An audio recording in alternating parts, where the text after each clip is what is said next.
guys, welcome back to my channel. So since this channel is new and probably a lot of you don't really know who I am, I thought I'd make a nice little introduction video. So this might end up being a pretty lengthy video because I do have a lot to say and I want to say it all because I know that a lot of it can be super relatable to people who are going through things or who feel the way I have felt. So this might be pretty long, which I apologize for, but I do think it's important just to kind of introduce myself and my journey. Also, I'm more comfortable today. I'm sitting on a nice bed so that I get warm.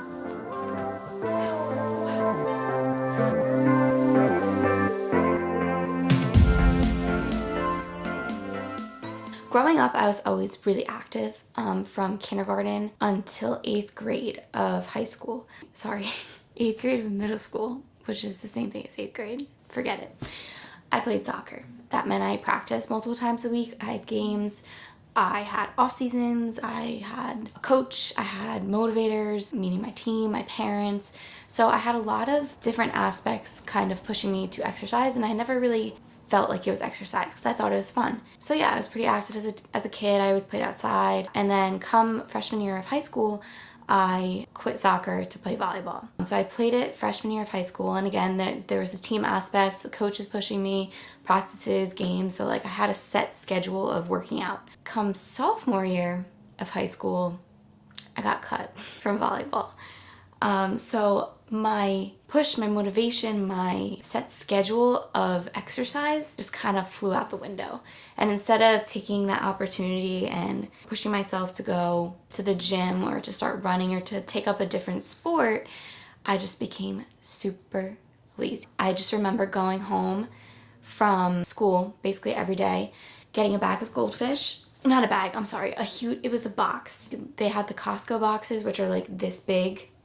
And I would just grab the box, a cup of half iced tea, half lemonade, and sit on my couch for hours and hours watching Criminal Minds and then napping.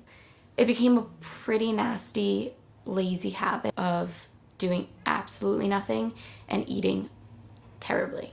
Throughout, I guess, sophomore year of high school, I continued this or similar habits.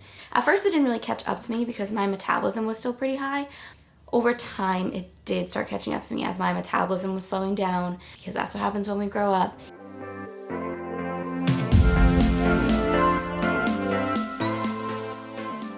I get into junior year and I'm just really not happy with myself. You know, I'm not happy with the way I look, the way I feel, and junior formal's coming up, which is our school's dance junior year, obviously. I was very excited for this, but I want to feel better. You know, I want to feel better about the way I looked, the way I felt. So I was like, you know what? I'm going to start going to the gym. My going to the gym back then was completely different from my going to the gym now, because back then I was doing 800 calories or 45 minutes on the Stairmaster every day, or like 5 days a week. That was insane. I dreaded going to the gym. I had such low energy. My hair was super dry. My body just felt tired all the time. And I didn't even make the connection back then, but it was all because I was depleting my body so much. And it wasn't only the 800 calories a day on the Stairmaster, it was what I was eating too. So I started using MyFitnessPal. You put in how much weight you want to lose by a certain date, and it'll tell you how many calories to have a day. So I started tracking my food, and I think the calorie intake was something like 1,500 calories a day, which is terribly low. So I was doing that, burning 800 calories a day on the treadmill, Stairmaster, and if I was hungry, other than what I was eating in that 1,500 calories, which I was always starving, I wouldn't let myself eat. This continued until my junior formal, and I just remember when I got to junior formal, my dress didn't even fit anymore from when I had purchased it and even got it tailored. Looser now because I had lost so much weight. I look back at the pictures now and I just feel like I looked sickly. My arms are so like sticks, and it was just really, really bad. What I call that is event dieting, basically, because my entire motivation for that and that couple months or whatever it was this dance and that dress. It wasn't myself, it wasn't feeling better, it was the dance and the dress, fitting into the dress and looking good in the dress and the dance. That was it. So when the dance came and I was done wearing the dress, there goes my motivation. It went straight out the window, and I had been eating such low calories for so long that when I switched off after the dance to eating back like I normally would and not doing as much cardio, my metabolism was like, whoa, whoa, whoa, what is happening? Because it had slowed down so much from not giving it enough food to now eating too much food that it's slowing down even more because it's like kind of going into shock. So I gained pretty much all the way back. I was in such a bad mental place because I was so mad at myself if I wouldn't get to the gym to do 800 calories one day, or I was so mad at myself if I ate badly. This sort of cycle of getting mad at myself and eating poorly and not eating enough and eating too much and way too much cardio kind of lasted until I got to college. In between, I tried a bunch of different things. I tried Beachbody God, you might have heard of. I tried apps that were just like body weight exercises. I remember my mom telling me at one point that if you really want to lose weight or you want to feel better about yourself, you have to start lifting because you lose fat that way too. And I just didn't want to hear it because I would I would do a couple machines and I'd be like, this is not burning fat, this is doing nothing.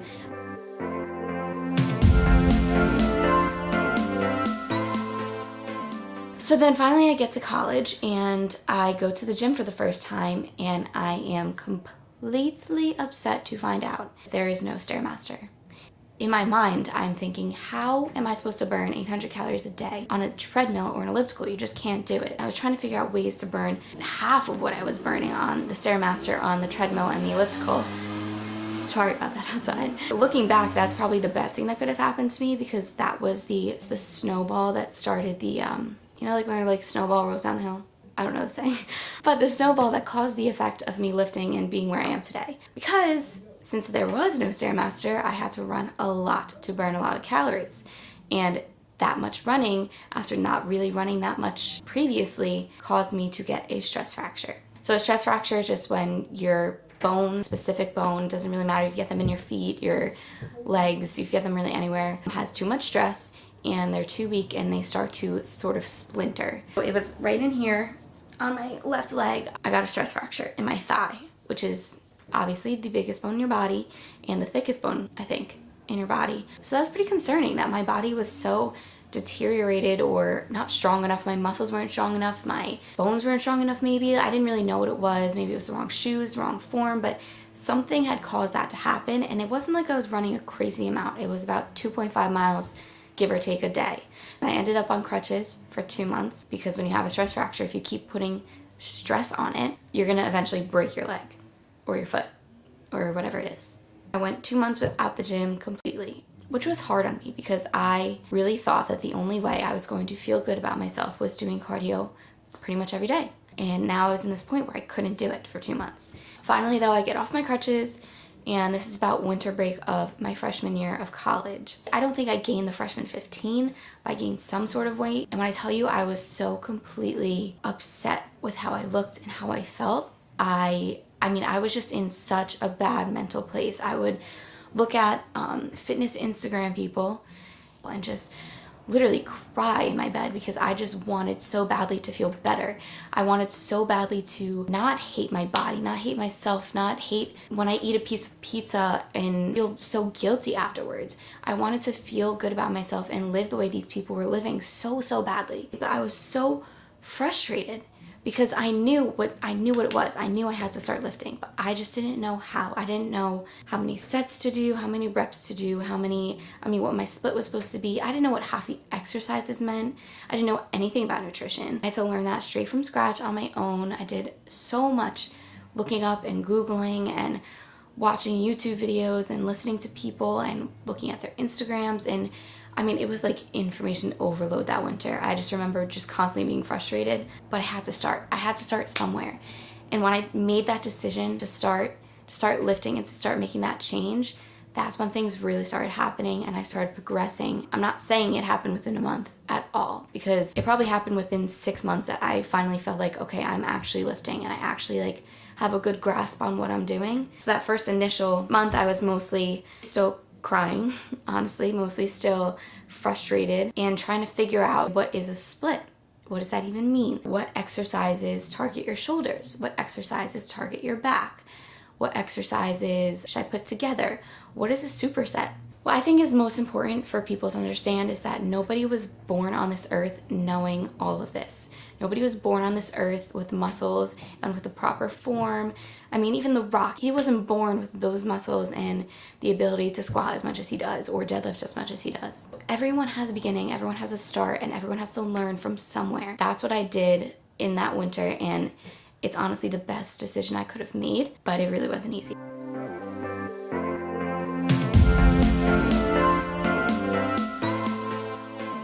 I have pretty bad anxiety, I'll say, to the point where it manifests physically a lot of times. So I'll get really shaky, I'll have a fast heart rate, lightheadedness. I've had pins and needles throughout my body. That affected me and my transition from this cardio sad life to this lifting and happy and healthy life, including my mind. I mean, my anxiety has reduced significantly since I started this whole transition. My insomnia, my sleep paralysis, all that is pretty much gone because of this switch to a healthy lifestyle. I had so much anxiety going into lifting and just going into the area that was like the boys' area, just looking stupid if I was doing something wrong or getting made fun of. What has to prevail, and you are going, like, if you feel embarrassed, that's fine, and I did. There were times I would feel really embarrassed, but what has to prevail over that is your determination and your motivation to feel better about yourself and to feel better overall in life and to feel healthy and happy. And I think that's the most important thing. As I'm saying this, it did not just go from freshman year making that decision to being completely healthy, happy, knowing exactly what I was doing, knowing exactly how to eat, none of that.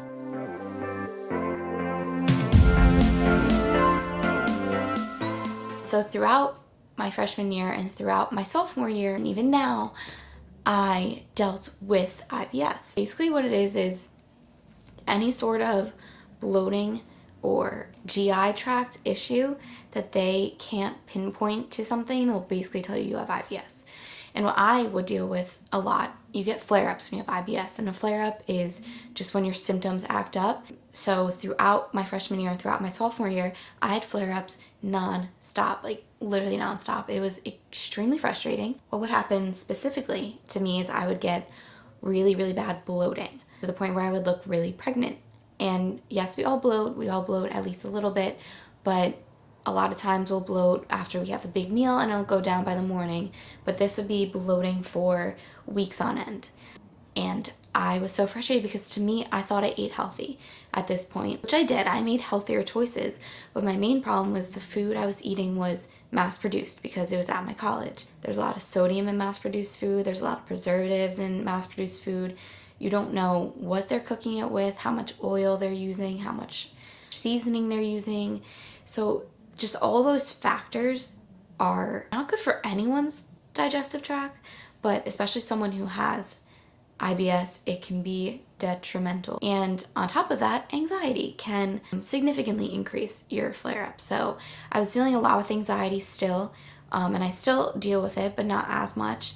So all those things combined were giving me these really bad bloating episodes. Since moving off campus and having my own kitchen, I have had so much less bloating and so many less issues with my digestive system. And it's just been really, really great. And even my hair, as I mentioned before, I had such dry hair when I was just doing cardio, not eating enough. My hair, I have been loving. I used to hate my hair. I used to think it was too thin or too flat or whatever, but recently it's been pretty good. So there's just so many benefits that I've noticed. As I mentioned, my sleep has been better. My skin has felt better. My productivity, my focus in class and in school, like outside of class, homework. I'm just really grateful that I have found such a passion with working out and eating and being healthy because my life has done a complete 180 from where it was. Besides anxiety, I wasn't necessarily depressed, but I was not a very happy person. I was often very sad. I was often stressed about things that I didn't really need to be stressed about. I would think everything felt like the end of the world. And now my perspective is just completely flipped. I understand how minuscule some things can be. Even when you feel like you're doing bad in a class, there were times that would be like, my world is ending. It would be pretty bad. And now if I'm not doing well in a class, I'm like, well, you know what? Your existence is not defined by your education. And it's not defined by this one class. And it's not defined by what this teacher thinks about you.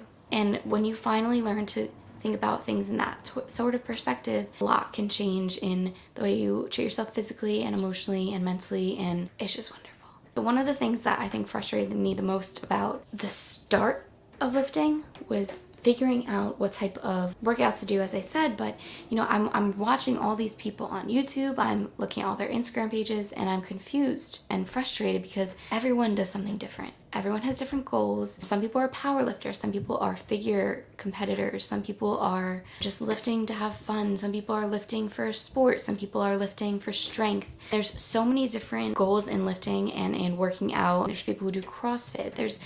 I don't do half the things that there are some people doing. I mean, that was not English. There are things that people are doing that I have never even done. Like there could be someone here doing CrossFit and doing cleans and all that stuff that I don't really know much about. And then there's me, and we both lift and we both do completely different things. And that was really hard for me to figure out because what was I supposed to do? So I think the way I finally figured out was I found someone who I could relate to the most in what I wanted to eventually look like, what I want to feel like, how I wanted to treat my body, meaning like I didn't want to track food. I didn't want to track calories or macros. I had a past with that was very dark and not good. So I didn't want to do that. So I found someone who didn't do that. I found someone who looked the way I wanted to eventually look. And I found someone who lifted but also had a fun life.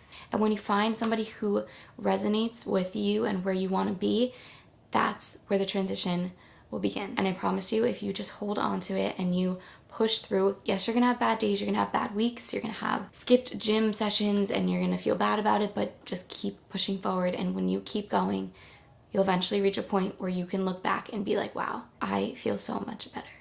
And that's what matters. So I hope you guys enjoyed this video. If you have any questions about my journey or anything, you can obviously let me know. It's not over. There's seriously so much more I still have to learn and still have to hopefully progress, which I'm excited about. And hopefully I'll look back at this video in a couple of years and be like, wow, I'm so different than then too. I hope you guys enjoyed watching, and stay tuned